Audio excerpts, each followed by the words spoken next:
old Southwestern. For alma mater dear. Pirates fight for old Southwestern. To Southwestern will be loyal. To the sun fall from the sky. And remember to the end that a fight will never die. Pirates fight. Yeah, we win. Ay. Pirates fight. Whoa. To the end. Whoa. Pirates fight. Yeah. Yeah, we win. Ay. Pirates fight. Yeah. To the end. Whoa. Whoa. To the end.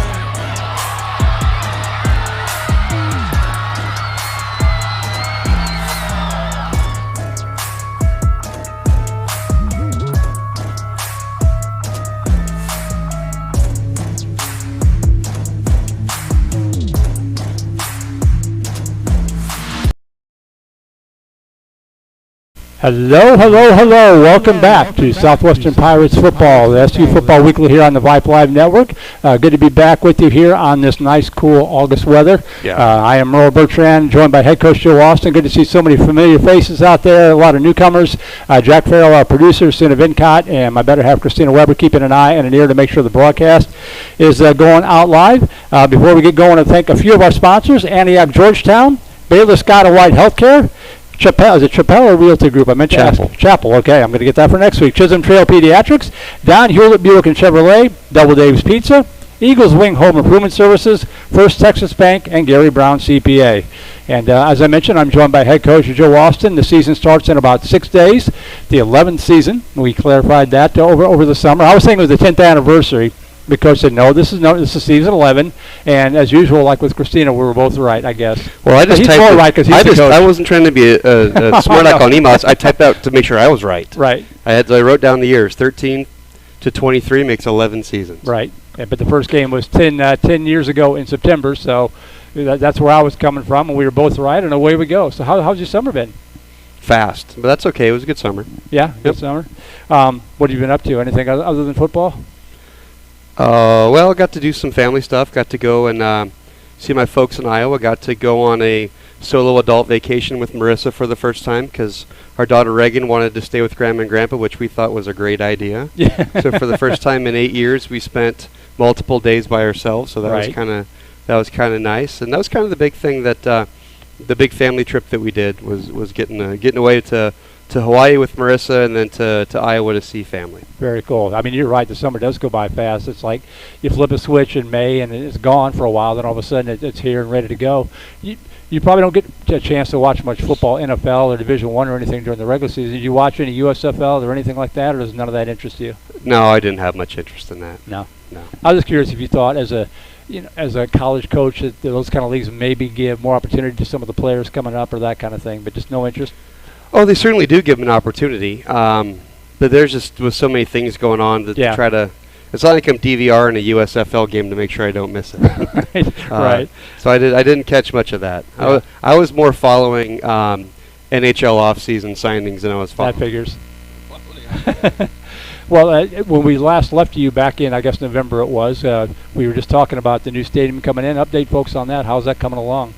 We're still in the phase where we're working with the architect. And so the way it's been explained to me is architects, I hope there's not any architects I offend, like to get to do it themselves. Like they get to set the plans and then the client reacts. Well, we gave them a very specific list of stuff, and then they have to go exactly to what we want. Right. So that takes us a touch longer, but I think that we'll be very happy that the amenities will be set up how we want to have it. And then once we get the initial drawings, there'll be less back and forth. Right. But that's where we're at. We're still in the design phase with our athletic director primarily working with the architects on our end, with our campus folks, and then y'all get to come in later on the details and make sure that it's user-friendly for us as the endpoint user. And it's kind of one of those things that you measure twice and cut once, right? One of those measure twice.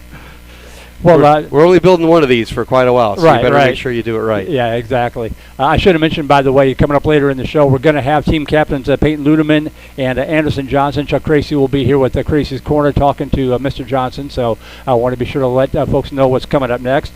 Pirates coming off what I consider somewhat misleading 3-7 season last year. A couple of games could have gone either way and broken things out a little bit, but now that you've kind of had some time, what are your thoughts looking back on last season? Well, totally past it. I mean, Right. that season's done, and we've had a full spring football season and a recruiting cycle. So I guess to try to rehash last year is something I'm not at all prepared for.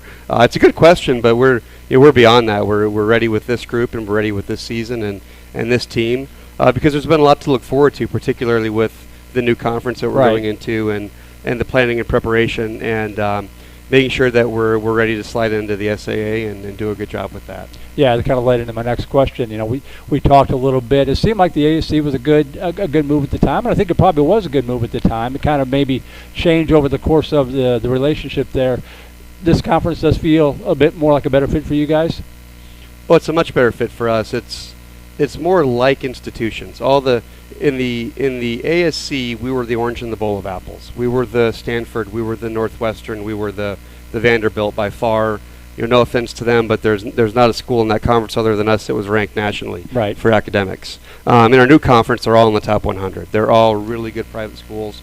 So it's just a bowl of apples. We can go play in the bowl of apples, and it's like-minded institutions, really good academic schools. So I think it's a very good fit. Well, let's look ahead just a little bit here. Starting the second decade of Pirates football, as we talked about, what are you looking forward to the most in 2023? Well, we're starting to move in a good direction, I think. We're getting stadium plans. It's taken us a little bit longer to get on campus than I probably thought it would have taken. 10 years ago, I'd like to say by year 7 or 8, maybe we would have gotten to campus, but we're headed there now, which is good. We're getting into a conference that I think is a really good fit for our athletes. It'll be a great experience for them. And so in the long term, I think that will be a good thing. So those are the two things that I kind of point to as things we can build into and grow into, stuff that will be a good fit for us.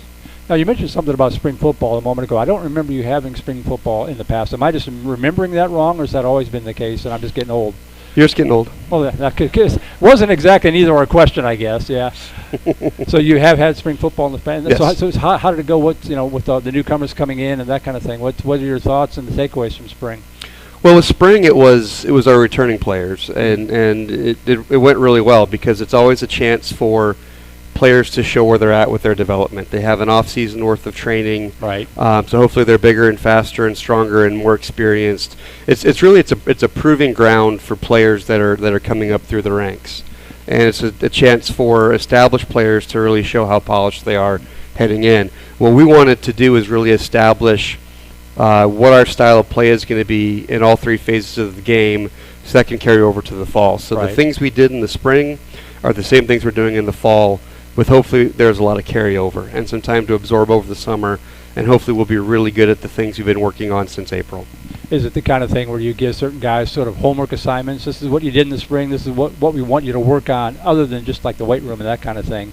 Are there things like that for individual players that they take away to work on themselves over the summer?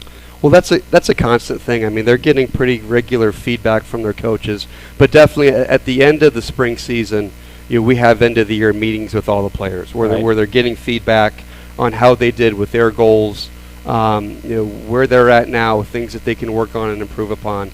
So they're certainly doing that, but it's not just that phase of the year where there's that feedback happening. There's feedback happening all throughout the year. Well, after the spring and after you've had the fall camp here with the first game of the season just 5 days away now, what are some of the areas that you're the most confident in? And of course, the obvious counterpart to that is what are some of the areas that you're a little bit uncertain about right now that you're going to be working on here in the weeks ahead? Well, I'm confident in a couple things. One is the fact that we have one of the oldest defenses that we've had probably since either 2016 or 2017. Yeah. Of our top 14 players on defense, 10 of them are seniors. So they need to get it done because they've been out there before. Right. They have a lot of experience. So we're looking forward to that. I also think we can do some pretty good things in special teams. Charlie Fournier coming back is a very solid kicker. He's now taken on our punting duties as well. Saw that, so yeah. anytime we're putting as of now, anytime we're putting our foot on the ball, it's going to be Charlie, and he's doing a really good job. So those are things I think we can really build on. On offense, we're filling in a little bit more, but I think we're doing well. For example, we're very deep at running back. We have 4 running backs that we feel are varsity level running backs, and to have depth there is really good. Right. Several returning offensive linemen. Damian Gomez, who started the last 3 games at quarterback, is returning. So there's plenty on offense to be excited about. But I think probably the headline for our football team heading into the season is that we've got a veteran defense and a defense that we're counting on performing. Is either of the two units ahead? I think most coaches would agree probably 60-40 the defense is ahead at the start of the season. Is that the case with you guys, or is it pretty even? It's kind of day to day. We've had days where the defenses look good and the offenses look good. It's tough to ask the head coach that because you can't win. Right. As you're watching a play, if the offense does great, you're like, oh my gosh, that wasn't very good by the defense. Right. If the defense does great, it's like, what's going on with the offense? So it's an impossible situation to be in. Never thought of that. As the head coach. So you have to ask your coaches, what did you think overall of that practice? I just hope that we both, on both aspects, on offense and defense, that we have a level of familiarity, and the term we use is mastery. I guess familiarity is not the word. We want to be masters at what we're doing so that we can be really good. Well, I wanted to get your thoughts. You mentioned spring was obviously the returning players. What are your impressions of some of the incoming freshman players that are coming in? It's a very good group. A very good group as far as potential. Of course, it's asking a lot to have them all be really good now because it's a huge transition from high school football to college football. On the most basic level, it's like playing a 5-quarter high school game, which is just physically really demanding. And you tell those guys, hey, the ones that are going to play a little bit as freshmen, you're going from 12-minute quarters to 15-minute quarters against guys that are bigger, faster, stronger. Like, I got it. I got it. And then you look at them in the middle of the second half, and they're like, oh my gosh. We still have to be here for another hour. Right. So it's a big adaptation to go from a high school game to a college game. But we've got some really good young players. It's more difficult right now to crack the two deep on defense, I would say, with 10 seniors in the two deep. And on offense, we're probably going to have a couple freshmen that are going to play quite a bit. Graydon Thompson is a freshman at wide receiver that's going to start. Graydon Thompson, did I say that correctly? I think you did, yeah. Okay. Yeah. And then Sam Johnson is going to be our starting H-back. So those are two freshmen that came in pretty much college ready, just needed a couple weeks to pick up on the offense and what we're doing schematically. And those are two guys that are going to be in the starting lineup for our offense as freshmen. I'm glad you mentioned that about this, almost like playing an extra quarter. Because I remember when we first did your games way back in 2013 or what it was, it felt like, man, we've been here a long time. And I kind of went home and did the math, and yeah, you're right. 3 times 4 is 12. That's an extra high school quarter right there. So yeah, it definitely adds up, especially in this kind of weather. We'll talk about California and that kind of thing, but how has the heat here affected you? You practice mornings, evenings? What's that been like working through all that stuff? Our first week, we were able to go in the mornings. And then the second week we had to go at night because we started our welcome week activities, where our new players and transfer players just have a packed day of things of getting acclimated to school. They start their first year seminar class, and then in the afternoon they have basically a series of the car wash of how to get prepared for school, meeting with different departments, meeting with different entities on campus, just going through some basic skills training and also expectation training of what it's like to be a college student. So because of that rigor, we're forced to go in the evening. And at 7 o'clock, it was still really, really hot. It's still, days was 104, 106. So we're definitely getting acclimated to the heat, and we've been out there a lot in it. So it's been fine. It's been hot. We haven't had any heat-related illnesses. I think we're smart with how we practice, taking breaks and doing things. But yeah, this last week starting at 7, it's mentally challenging, and you have to really just get your mind around the fact that it is what it is, and you got to get ready to go. Yeah, well, hopefully it'll be a little bit cooler out in Thousand Oaks, and that'll work to your advantage this week. Well, it's supposed to be. Game time temperature as announced supposed to be about 72 with a high of 76. So we'll be freezing. I'm going to have to put a sweatshirt on at 76 degrees. You guys might not want to come back. Any final thoughts, Zebra, on the off-season and that kind of stuff? We'll talk about California Lutheran in the last section, but anything else I didn't cover that you wanted to touch on? No, I think that's a good way to frame it, and let's get the captains on here and see what they have to say about it. Sounds good. So we'll take a break and be back for quarter number 2. We'll hear from Anderson Johnson later on in the show, but coming up next is defensive captain, Mr. Peyton Ludeman. That'll be coming up in quarter number 2. This is SU Football Weekly on Vype.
And welcome back to quarter number 2 of Jack's Lounge here tucked inside the beautiful Georgetown Sheraton.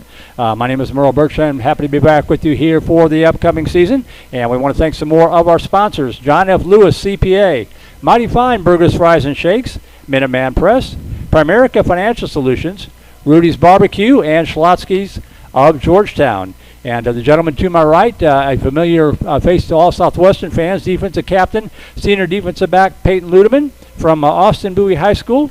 Introduce yourself. Welcome back, sir. Well, thank you for having me. It's an honor to be here and help get this season kicked off. Well, it's coming up in about 5 days ago. Now, you were named one of the defensive co-captains last year as a junior, which is doubly impressive given that you were hurt at the start of the season. In fact, we had you on our first show, if I remember right, last year, a year ago this time. So what does it mean to you personally to be named team captain 2 years in a row, especially with those sort of extenuating circumstances, if you will? Well, it's just a huge honor. Last year I had Nick Hackett as another defensive captain to help guide me through the role and show me what a really good captain is. So he is one to look up to and just try to follow in his footsteps. Well, some of these questions are going to be the same as I asked you last year, but we've got some new fans out there. So one of the things I wanted to ask you, I mentioned you went to a high school at Austin Bowie, which is one of our Vype clients, by the way. So that's good to see. But what attracted you to Southwestern University? Well, just the community aspect of Southwestern. It's a big family here. Everybody is so welcoming and inviting to the campus, and the academics is just top notch. So those are all just big things. Close to home, so my parents come watch me play. Right. That was big. I just wanted to be here and be in the town that I grew up in and have a great education and a great community to be around. You played it just about right. You kind of found that sweet spot. You're far enough away that you can be on your own, but yet you're close enough to where when it's time to do the laundry, you can go home, right? Yes, sir, exactly. That pretty much the thinking? Yes, sir, especially when Dad says got he's some more kids cooking here ribs. at Southwestern, see? That's pretty cool. Well, now that you're a senior, your fourth year, you've been knocking around the campus now for this your fourth year. Mm-hmm. Talk about the experience. Has the experience matched your expectation or your expectations coming in? Oh, yeah, definitely. Southwestern does a really good job of offering opportunities for students just to get experience in whatever they want to do in life. Right. And, the school putting all those opportunities in front of you, it's just been an honor to have all that put in front of me and to be able to take advantage of it and see the support of the community, Right. Well, this is one of my favorite questions, especially for the guys like yourself that have been around for a while. But if you could go back in time, what would you tell your incoming freshmen coming in? Eat as much Coms as you can because, cooking, it's fun and all, but you got to do the dishes after. Right. Talk about the season a little bit. You injured at the start of the season last year, came back and fought your way into the lineup and got some significant action down the stretch. Hopefully healthy and ready to go this year. So what are you looking forward to the most here in 2023?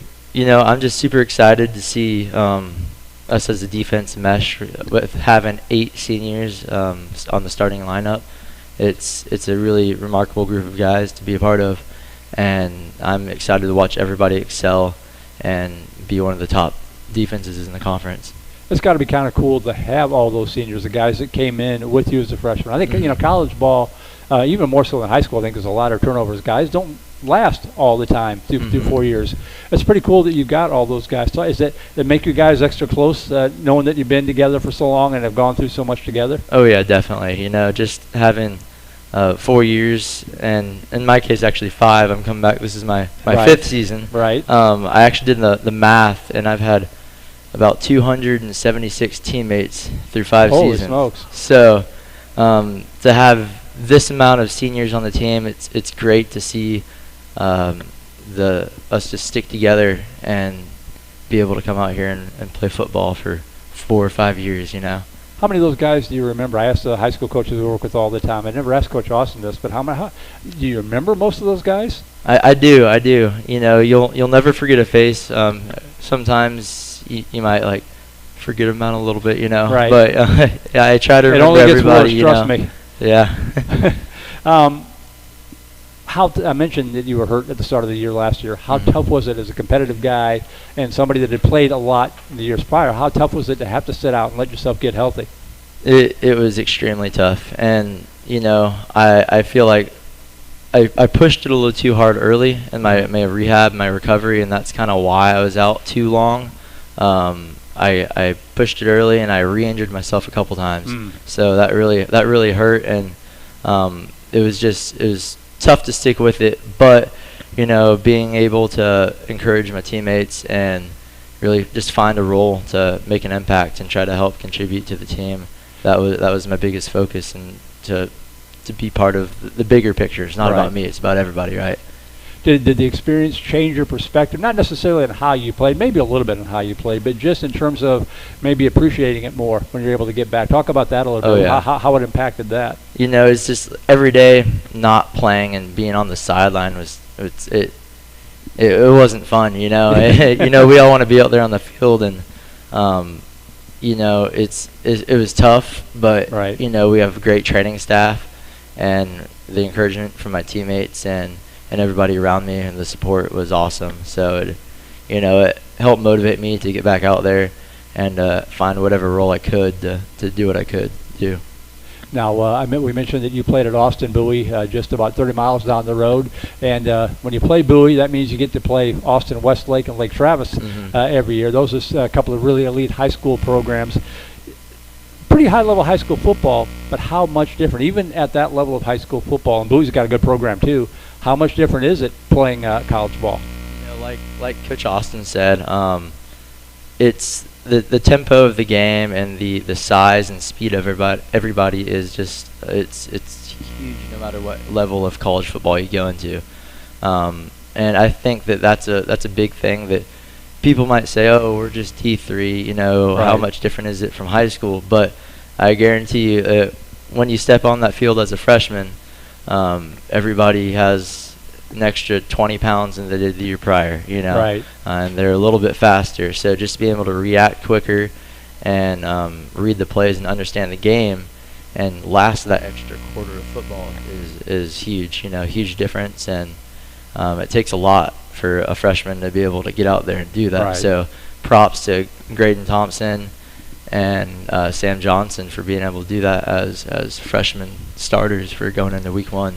And I'm guessing it's not just on the football field. You've got the whole academics and all that kind of stuff, which are pretty much top-notch here. Getting used to campus life, maybe being away from home for the first time. So we talk about that adjustment. You've had a chance to go through that yourself. What kind of wisdom do you have to impart on the younger guys? Just stick with it. It's a grind, it's a process, and at the end of the day, we have a big support network here for whatever. Some kids get a little homesick. It's that grieving of their old life and moving on to this new stage of their life. Right. And being able to have this support group the football team provides helps us get through that and keep everybody with us.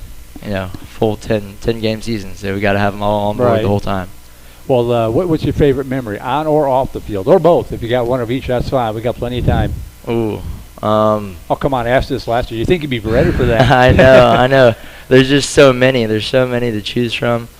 But probably that overtime win last year against Kalu, that was awesome. That was intense. It was fun. It was, even though I wasn't playing, I was in it just as much, and everyone was locked in, and that was a great game to be at and witness the whole team win right there. All aspects of the team, we did our jobs and we pulled out a W. Well, I noticed on the website southwesternpirates.com that you're majoring in business, minoring is that a word? Minoring in economics? Well, it is now. What are your plans after graduation? What are you planning to do when you finally complete that 5th year of college? So I'm hoping to get into coaching. So cool. I've been talking to my coaches at Southwestern and some other coaches and my high school coaches, and just kind of figuring out an avenue to get into the college football realm as a coach and transition from the player to the coach side of things. What are you looking forward to the most this season? I'm looking forward to getting out there and winning the conference championship.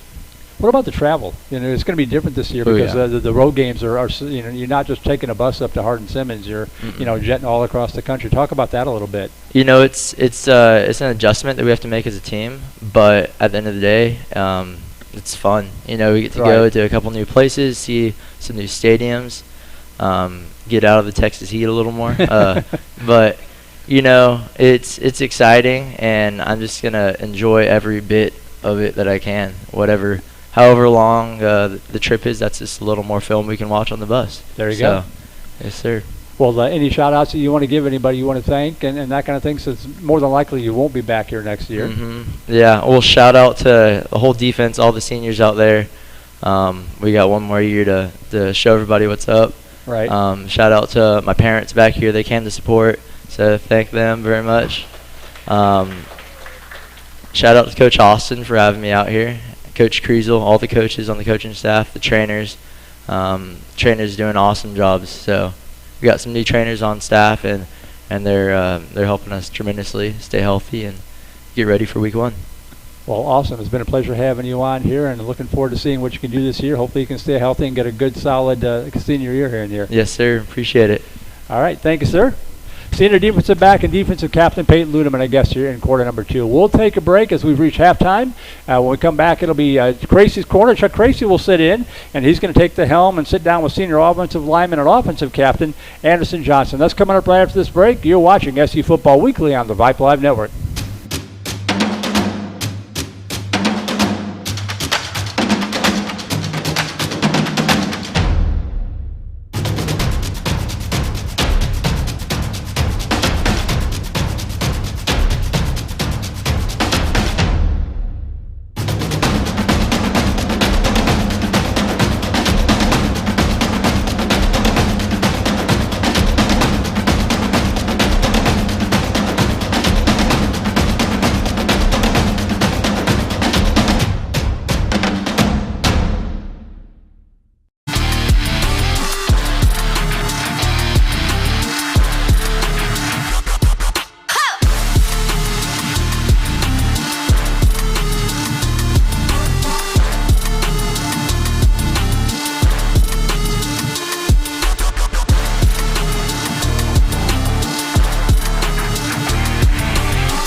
Welcome back to SU Football Weekly here at the Sheraton in Georgetown, Austin.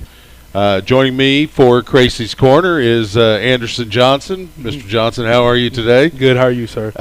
The thing about Anderson, and I asked right before we went on the air, and he remembers, I've interviewed him before, so that is, to me, an impressive stat, not because that I've interviewed you twice, but when you come up here for SU Football Weekly multiple times, that really says something for you.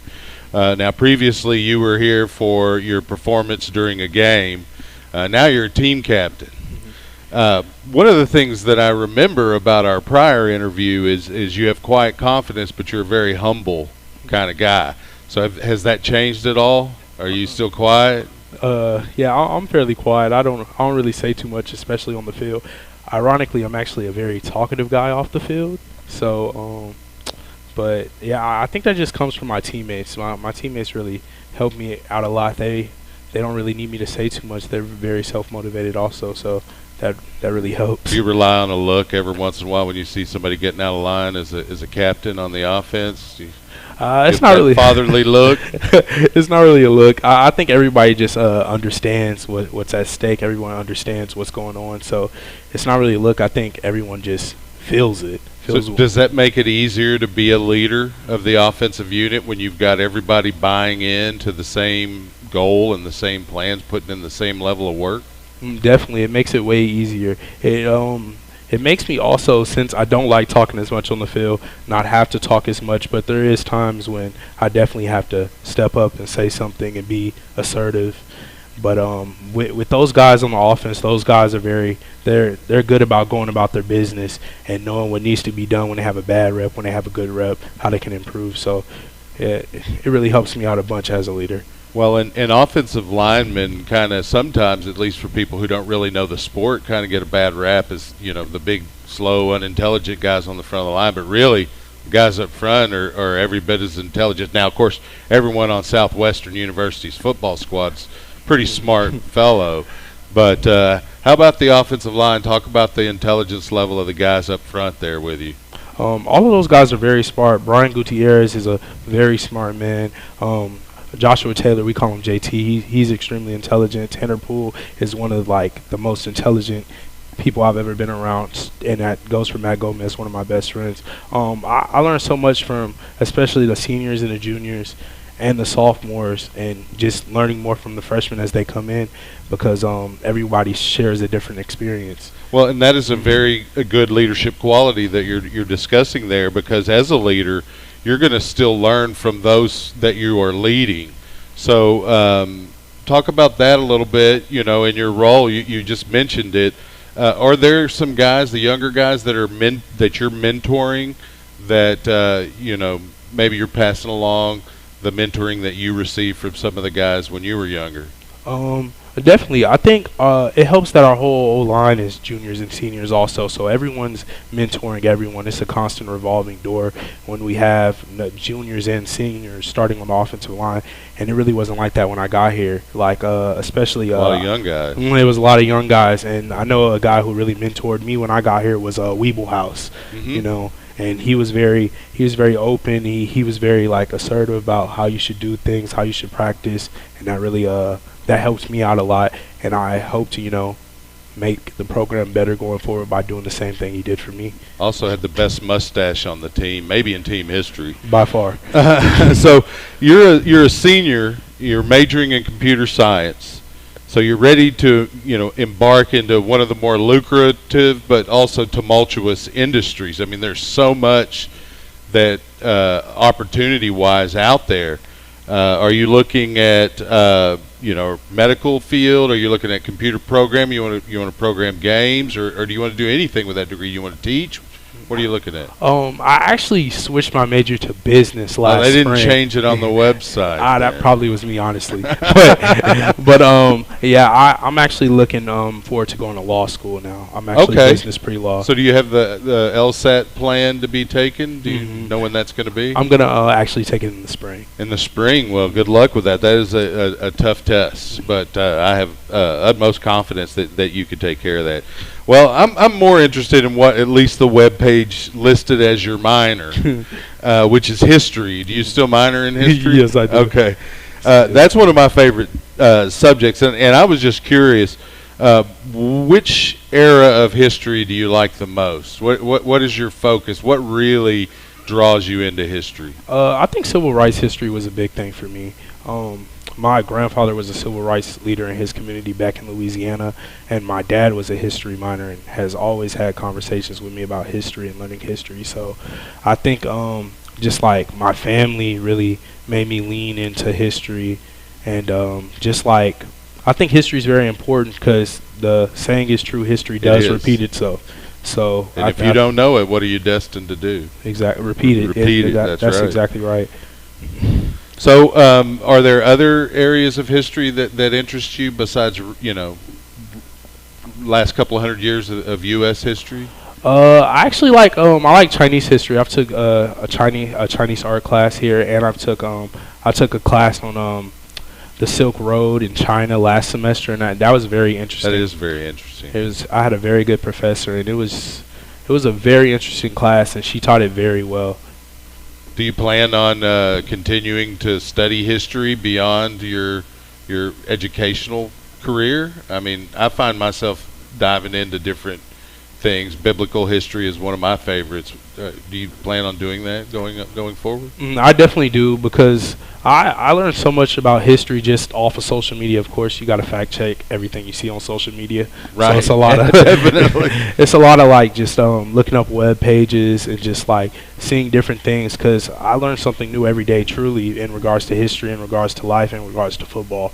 So I think constantly learning is one of the most important things a human being can do. Well, and the skills you're learning here at Southwestern in terms of research will assist you in navigating your way to the truth, despite all of those erroneous roadblocks that may appear on Facebook or X, as it's known now, formerly Twitter. Okay, so who would you like to thank for your help or for helping you in your Southwestern experience? You're going into your senior year. When you mentioned Weeble House on the football field, but who are those folks that help you acclimate to class? Who are those professors that maybe you struggled, maybe you didn't, but they're the ones that encouraged you? Definitely my advisor, Dr. Marr. She's definitely the first person that comes to mind.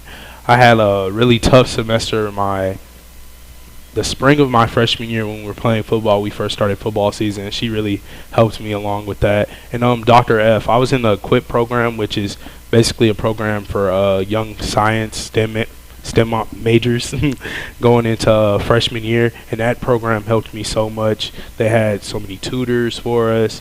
They had different things going on to get us, ready for Southwestern's academics. Right. Well, and they're tough, and you will need some mentoring, and some of the younger guys that come through will probably be looking to you for that mentoring. Now, when you go forward, and you mentioned you want to be an attorney, are you looking to potentially stay associated with the sport of football in some way? Peyton mentioned that he's considering coaching.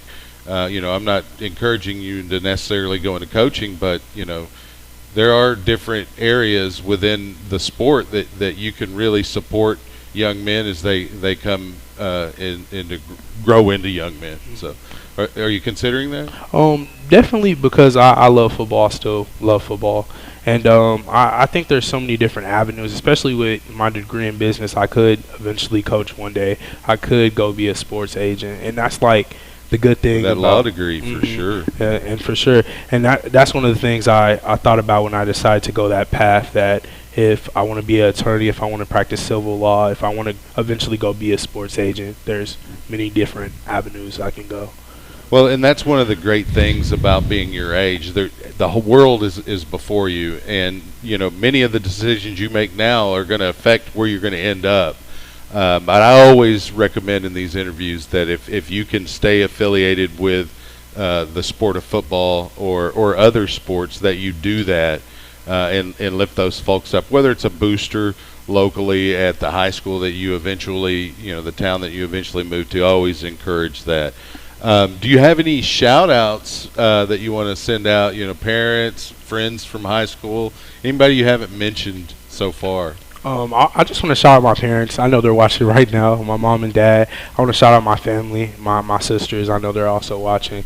And I just want to shout out our entire offensive line. I know how hard those dudes work in day in and day out. And, we're the only position on the football field without stats. So that's right. It's a really big thing that those dudes get the shout out and they get the recognition they deserve. And just our trainers, our coaches, all the professors on campus, they're so important to us, because without them we wouldn't be able to play football here. Well, there are stats, but you got to have somebody that's going to review the film and keep them, right? Exactly. You know how many pancake blocks you get in a given game, exactly, right? Yes, sir. And your teammates do as well, and that's one of the fun things about film work the next day after a game is you especially if you win. Obviously, if you lose it, film work's a little bit tougher, but do y'all get rowdy when you see one of your line mates really pancake a guy, or if there's a double team, you really drive them into the ground?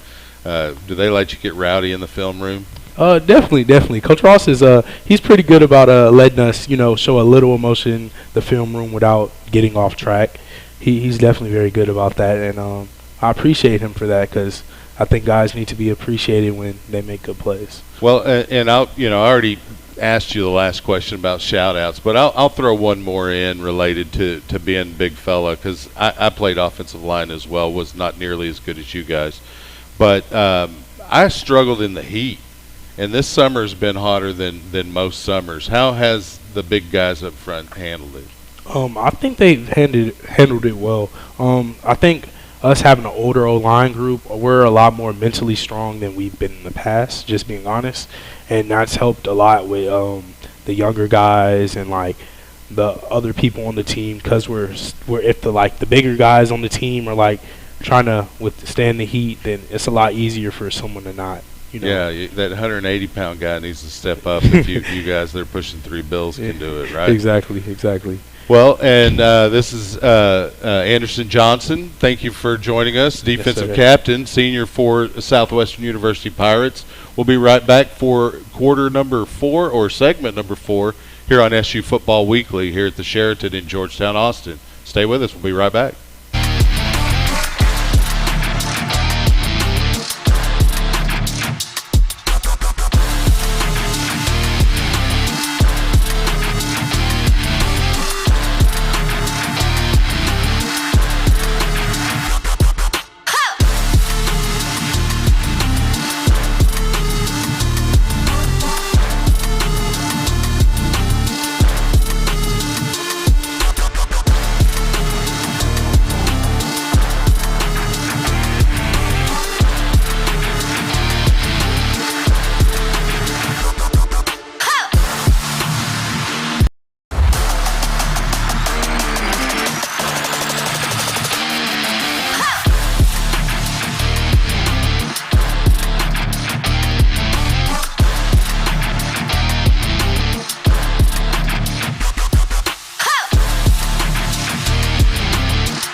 And welcome back to the fourth and final quarter of SU Football Weekly. Sorry about the delay there. Coach called an audible. We were going to try to find the highlights from the game against them last year, but couldn't find them. So that's my fault. I asked for something. You're a coach. Late. You can call audibles. That's how it works. So, well, you make some new highlights this weekend. And, that's right. We'll be back with those next week as we welcome you back to the fourth and final quarter here of SU Football Weekly. And again, we want to thank the last of our sponsors, Bricks and Ale at the Sheraton, Stephanie Featherstone with State Farm, Georgetown Shirt Company, HEB, House of Gains, Ross and Champion CPA, and our new sponsors this year. Please welcome GTX Wealth, Jersey Mike Subs, and the League Kitchen and Tavern. Thank you to all those folks, all the sponsors, for making it possible for all they do for Southwestern football. GTX is just a... Yeah, there we go. All right, GTX Wealth is just a rebranding of Scott Olson's Upstream Investment Partners. Yeah, He's been with us all 11 years. So if you didn't know, Georgetown folks, that's Scott Olson's new brand is GTX Wealth. Yeah, I went in and I wanted to get the official name, and I saw the website still went there. So, that explains that. Before we talk about the game and all that kind of stuff, talk about the sponsors a little bit. What all do they do for the program? Because I'm sure it's stuff that people don't even think of. They make a lot of things possible, including paying our hourly coaching staff. We have 7 full-time employees in our football program, but there's more than 7 positions that are needed.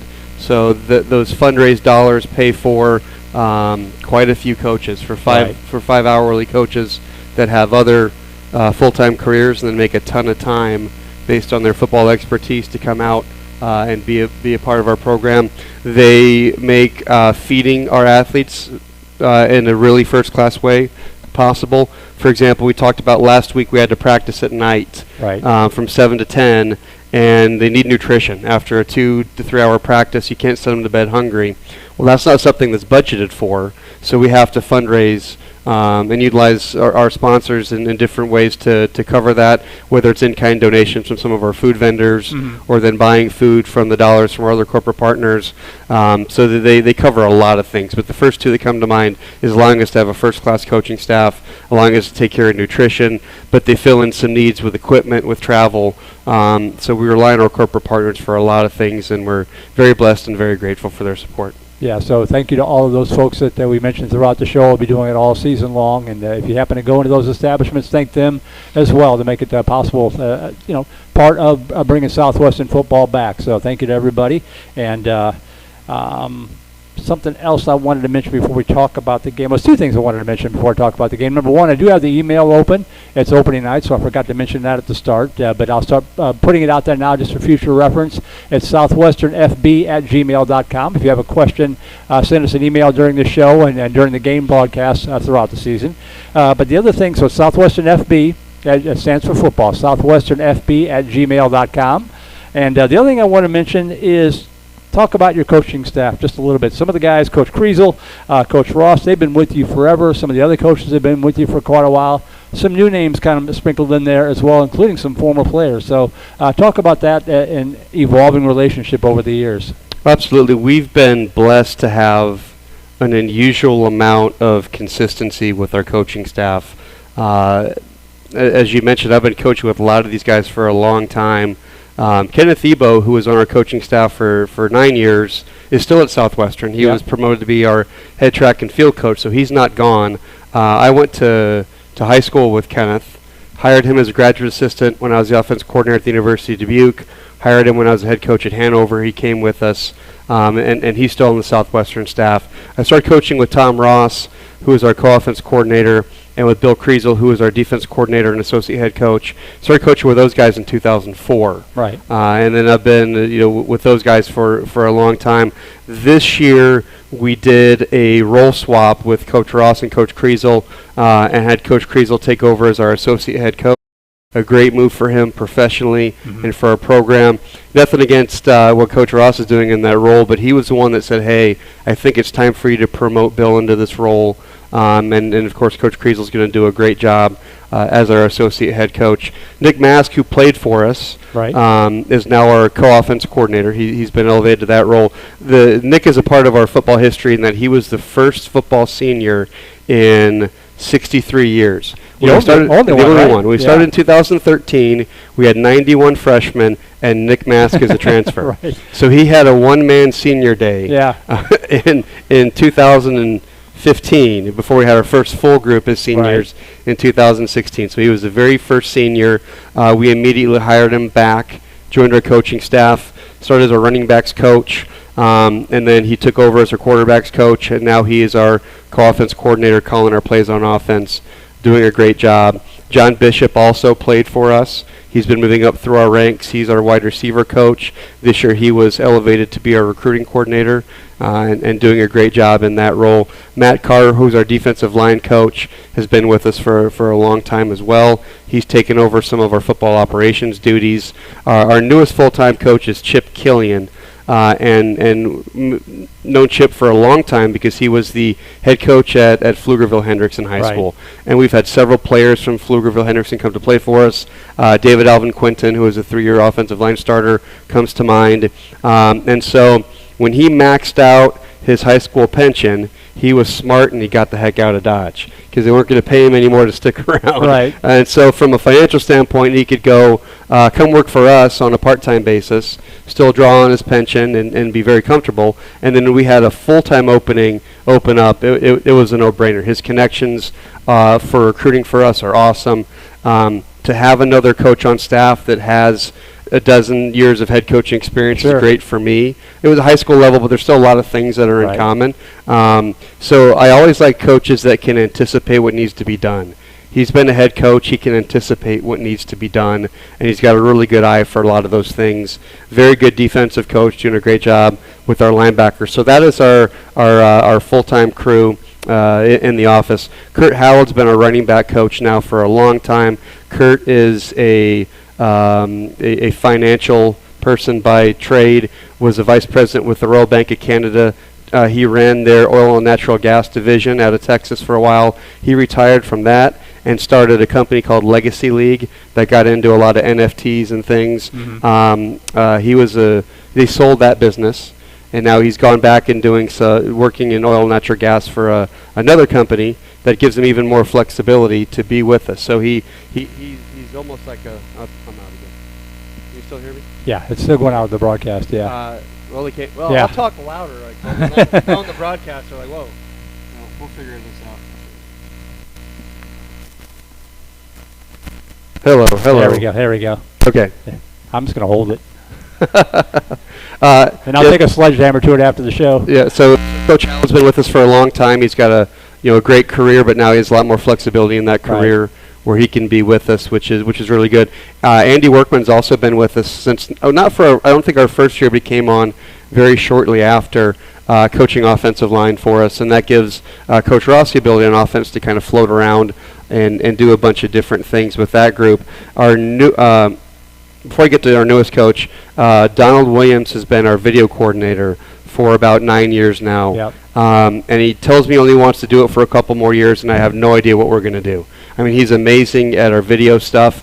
Last year we converted to, for practice, all drone video. Oh, wow. And so we have 4 drones that film all of our practice. He gets all of our student film staff FAA certified as drone pilots, manages all that, and it's like the little Southwestern army of drones goes up in unison, and we get film from all over. I didn't even know that was a thing. It's Wow. it's the newest thing, and there's FAA regulations. You can't do it for games because the Right. regulations about flying drones over stadiums. But for practice film, it's the best way to do it. It's the best film angle for coaching, and he does a great job with that. So hopefully, I can convince him to. We'll probably convince his wife more than anything to let him keep working with us for a while. And then we had a new coach this year, Ben Sassu, who played through college, played a little bit in Europe professionally.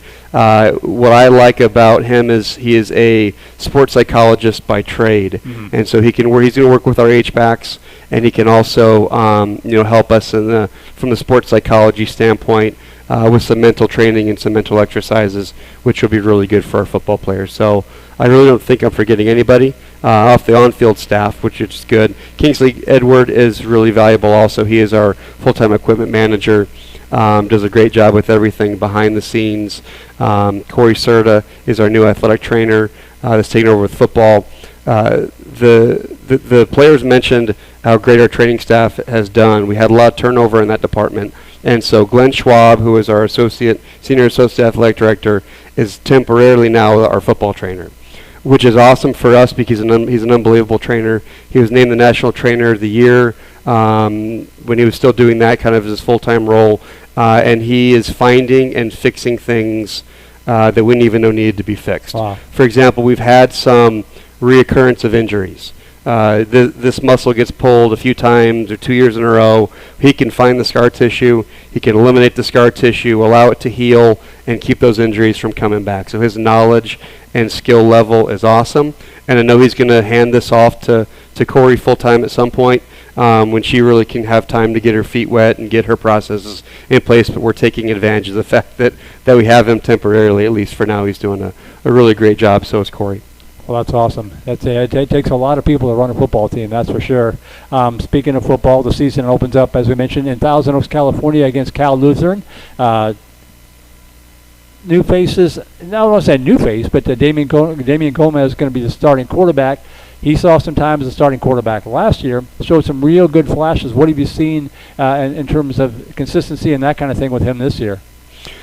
Well, I think what we really need to have from our quarterbacks is consistency, and that's one of the reasons that Damian was impressive towards the end of the season. Mm-hmm. His first start against Austin College, he played very consistently. Was named Conference Player of the Week, right? And I think that's the Damian that we're hoping we're going to see all the time. as an offense, we've turned the ball over too much the last couple of years. And one of the things we have to have from a quarterback position is consistent decision making, consistent play, taking care of the football, keeping the offense in the right down and distance, and in positions for us to do well. And that's what I think Damian can do. He's a player that has just gotten better throughout his whole career, and he stuck to it. He's been very diligent. He's really stepped up on his leadership with the offense this fall, which is awesome to see. His communication and the way he is directing things, I think, is inspiring a lot of confidence for our offensive players. Oh, you mentioned the injuries. The Pirates have really battled injuries the last couple of years. Last year, particularly at running back, it seemed like as soon as you roll somebody out there, they get banged up a little bit. Talk about Colby Bartlett is getting the start at quarterback, the junior. I think he just had one rush last season. Talk about how that all came about. Well, Colby started at receiver last year, right, and he had a receiving touchdown against Kalaloo. Had a really pretty good season at slot receiver, but we feel like his natural position is probably running back. But the thing about Colby is we can move him around and put him in a lot of formations. We can play him in empty sets as a receiver. We can play him as an H-back. We can play him as a running back. So we really like his versatility. You can never have enough running backs in football, right? Because they take a lot of hits. It's a very physical spot. Sometimes they're not the biggest guys, right? They're not as big as the linebackers that are hitting them and the defensive linemen that are hitting them in general. So we feel like we're developing some really good depth at running back. Sam LeBleu is back as a sophomore. He missed the last half of the season with the knee injury. Non-surgical, but it was enough that it kept him out. Right. But he was back for spring football. Did well in the spring, doing well in training camp. We've got Christian Reeves, who's back as a sophomore. He got some good time at the end of the season. We'll see him throughout the season, I'm sure. And we have a transfer running back named Demarion Wigginton, who is also showing some very good things. And Demarion's a little bit of a different style than Colby and Sam and Christian. He's a pretty thick dude. He's more than that 225, 230 kind of downhill bowling ball type runner. So it's good to have a couple different styles of running back. And so I think right now going into the first game, we feel like we're 4 deep with varsity runners, plus some really good young players are going to come on and be varsity level as they go through their careers as well. We talked about the new conference a little bit, and I'm sure we'll talk about it more when we actually get into conference play. But the Southern Athletic Association, one big change is that all 5 of your road games involve pretty extensive travel, like the trip out to California this week. Talk about how that factors into it with these student athletes, given the emphasis on the student athlete here at Southwestern. With football, it's still actually fairly little travel compared to a lot of sports. Baseball has a larger schedule. They're going to be traveling, more days. Basketball plays more games. Volleyball plays more games. So I think if you look at the number of potential days of missed class for football, it's still pretty low. It's really no different than a lot of our in-state. For example, if we were driving out to Alpine to play Saul Ross, we were going to miss some class time on Friday. Right. Just like if we're flying to California, it takes about 10 hours to get to either place. Saul Ross is practically in California. So. Yeah, exactly. But for us, there'll be some Fridays that we miss, but it's still overall, I think, manageable. And I think if we communicate well with the faculty and the players do well with working ahead and communicating, I think it's something that we can work through. So maybe a little bit more missed class time, but still it's manageable. Right. Well, looking ahead to Saturday's game, the Cal Lutheran Kingsmen won the season opener 37-7 2 years ago in California. And as Peyton mentioned, the Pirates returning the favor last year in Georgetown, 32-31 overtime thriller. What can you tell us about this year's version of Cal Lutheran before the rubber match? Can you hear me? Yep. Okay. I can't hear anything. That's okay. What can I tell you about them? Not a lot, because there's no new film. So we have their depth chart and their roster. I think what sticks out on their depth chart is 3 Division I transfers on offense. They've got a transfer quarterback that played at Ohio State for 3 years and at Jackson State last year, a receiver that played at Arizona, a receiver that played at Florida Atlantic. They have a grad school. And so even in Division III football, if you don't have a grad school, you're missing out on the opportunity to grab some of those guys like that. So that'll be interesting. We won't have any film to look at other than their high school film, which is available online. we're not going to have any college film that we're going to trade to get to see those guys. But they're a solid football team. It was a close game last year. They had a lot of close games throughout their season, so we're expecting them to be a pretty solid team. Interesting that not only is it home and away, but this is the third year of the matchup. So is there going to be a year 4 next year? No. When we set this contract, we didn't know that moving to the SAA was on the horizon. Right.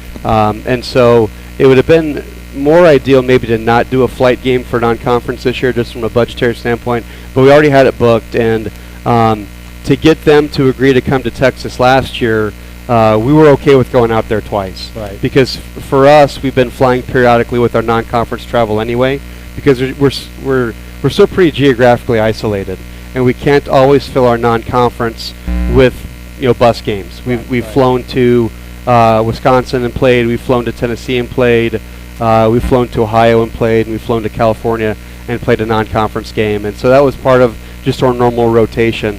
And that's how that contract came about, is we're willing to go there twice if they're willing to come here once. Well, that makes total sense. And now my microphone's acting up, so good thing the show's just about over. We'll take a sledgehammer to it over the weekend to figure out what's going on. But any final thoughts there before we let you go? No, I mean, the thing about first games is you don't have a whole lot of data. You kind of look at last year, and we have our game film from last year. We traded a couple of additional games to scout, but you never know what they're going to do different. They really don't know what we're going to do different. So you're going in about as blind as you can possibly go into to play a team. But they're a pretty old team still. They've got a lot of seniors and juniors in their depth chart. They've got some very experienced transfers. California is a big junior college state, so they always have junior college transfers as well. So they're always an older football team. Out in California, the nice thing about having their junior college system is that you can grab juniors pretty readily. There's a lot of sophomores that have played 2 years of junior college football that are looking for a place to go. So they always load up on some juniors, and there'll be a junior and senior led team, and we just expect it to be a pretty good game. And it's tough to fly, especially the first game of the year, because it's hard. That travel's hard, and so hopefully we can travel well. We can be well prepared throughout the week, adapt to the time change. I think it's easier to go west than it is to go east, because you're playing later rather than earlier. But hopefully we'll get off the plane ready to go.